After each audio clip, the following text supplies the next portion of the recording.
is this? Pumpkin. But instead of calling this a pumpkin, what have they carved it into? There we go. A jack-o'-lantern. So who would that be for? That would be for you? You got it. Y'all are doing so good. I'm matching all of your beginning sounds.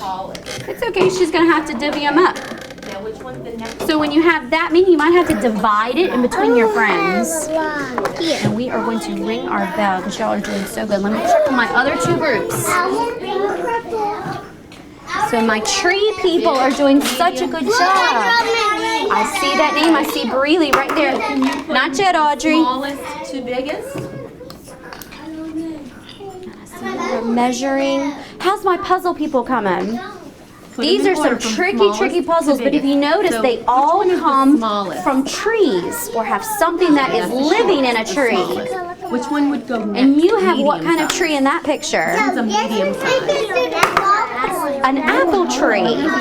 Which one is And